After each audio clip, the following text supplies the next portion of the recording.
तर नमस्कार फ्रेंड, तुमचं गुड डे बिस्किट या चॅनलमध्ये स्वागत आहे. तर मी आज तुम्हाला बनवणार आहे तुमच्यासाठी खास कारल्याची भाजी. मी बनवणार आहे पांढरे कारले. तर आमच्याकडे जास्त पांढरे कारले खातात. तर काही जणांना कसं असतं, कारले म्हणलं की नको वाटतात, कारले खाऊ वाटत नाही. कारल्याची भाजी म्हणलं की कसं तर होतंय, नको बाबा, अजिबात नको असं म्हणतात. पण ज्या पद्धतीनं मी भाजी बनवणार आहे त्या पद्धतीने जी तुम्ही कारल्याची भाजी खाल्ली तर तुम्हाला नक्की आवडेल असं मला वाटतं. तर त्यासाठी मी तुम्हाला कशी भाजी बनवायची ती आज सांगणार आहे पद्धत. तर त्यासाठी तुम्हाला काय करावं लागणार आहे, प्रथम कारले कट करायचे आणि ते कट केलेले कारले जसं आपण तेलात तळतो तसं तळायचे नाही. नॉर्मल तेल टाकून त्यामध्ये काय करायचं, ते कारले परतायचे. थोडे परतले का की नंतर झाकायचं, त्याच्यात मीठ ते टाकायचं अगोदरच. त्यामुळं पण मीठ आतमध्ये उतरलं ना तर त्याची चव कडूपणा हा जातो. मग काहींना कसं असतं चिंच टाकतात, तर मी चिंच वगैरे काही तर बघू शकता फ्रेंड्स, हे आहेत कारले. तर मी काय केलेलं आहे, कारले कट केलेत उभे आडवे आणि नंतर ह्याला धुवून घेतले. धुवून घेतल्यानंतर कढईमध्ये तेल टाकले, तेलामध्ये कारले आणि मीठ आणि ह्याला 5-10 मिनटं झाकून घेतले. हे चिटकायले की बंद केले. आता तुम्ही बघा हे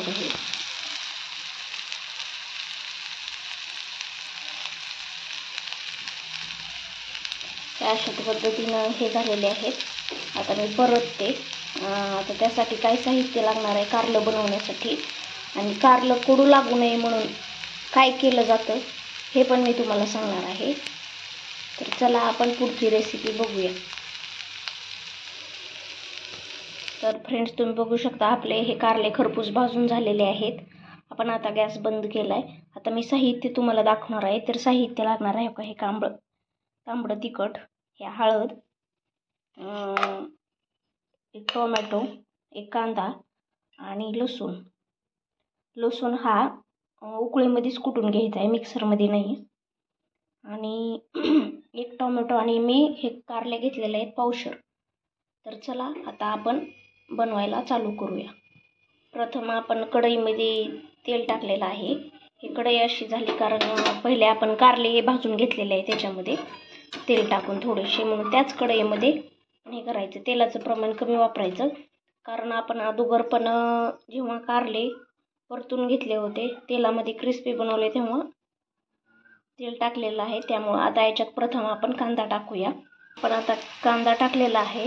कांदा तळत आला की त्यामध्ये लसूण टाकायचा आणि लसूण कांदा चांगला तळला की नंतर तांबडं तिखट, आले, आपले काय मसाले असतील ते टाकायचं. तर बघा फ्रेंड्स, आपला कांदा तळत आलेला आहे. आपण आता याच्यात टाकणार आहेत प्रथम आता तांबडं तिखट. मोबाईल पकडायला कोण नसल्यामुळं मी स्वतःच पकडते, मीठ टाकते. तर आपल्याला पाहिजे तसं आपण तिखट टाकू शकतो. तर तिखट टाकल्यानंतर हळद पाहिजे असेल तर टाकायची, नॉर्मल नाही तर नाही टाकली तरी चालतं. नंतर टोमॅटो. तुम्ही बघा हे आपला टोमॅटो पण तळले, सगळं झालेलं आहे. आपण आता याच्यात कारले टाकूया. कारले टाकून झाले तर आपण आता हे पूर्ण परतूया. हे आपलं सर्व साहित्य टाकून झालेलं आहे. साहित्य टाकले तर आपण आता ह्याला हलवून घेऊन मीठ वगैरे सगळं टाकलं. ह्याला थोडं झाकून ठेवूया. झाकल्यामुळं काय होईल, जे टोमॅटो आहे ना तर तो पण बारीक होईल. कारण आपण जेव्हा पहिल्यांदा तळलं तेव्हा पूर्ण त्याला असं बारीक होऊ दिलेलं नाही आहे. झाकलं की ते आपोआप पूर्ण मिश्रण हे होते आणि जे मसाले आपण टाकलात ते पण मिक्स होते. ज्यांना चिंच टाकायची त्यांनी टाकू शकता. मला तर आवडत नाही म्हणून मी टाकलेली नाही आहे. टोमॅटो टाकलेला आहे ऑलरेडी. आणि चला आपण आता याला झाकून ठेवूया. झाकून ठेवलेलं आहे. 5 ते 10 मिनटं ठेवलं तरी चालेल किंवा 5 मिनटं नुसतं हे केलं तरी चालेल. चिटकायले की लगेच बंद करून. तर बघा अशा पद्धतीने आपली कारल्याची भाजी तयार झालेली आहे, सुकं कारलं. तर आता सगळे साहित्य टाकून झालेले. आता शेवटी टाकायचे ह्याच्यामध्ये शेंगदाण्याचं कूट. ज्यांना शेंगदाण्याचं कूट आवडत नसेल त्यांनी खोबरे टाकू शकता बारीक केलेले. शेंगदाण्याच्या कुटाऐवजी. मी तर शेंगदाण्याचं कूट टाकणार आहे. चला तर आपण आता शेंगदाण्याचं कूट टाकूया. तर बघा आपण शेंगदाण्याचं कूट टाकलेलं आहे. कूट शक्यतो उकळीमध्ये कुटूनच टाकावं. मोठं कूट सुक्या भाज्यांना टाकलं का टेस्ट पण छान लागते. आता माझ्याकडं तेवढा वेळ नसल्यामुळे मी आहे ते मिक्सरला बारीक केलेलंच टाकलेलं आहे. चला तर आपण आता टेस्ट करून बघूया भाजी कशी झालेली आहे. क्रिस्पी झाली का नाही, कारलं कडू लागतं का नाही. तर फ्रेंड्स बघू शकता मी घेतलेली आहे कारल्याची भाजी खाण्यासाठी.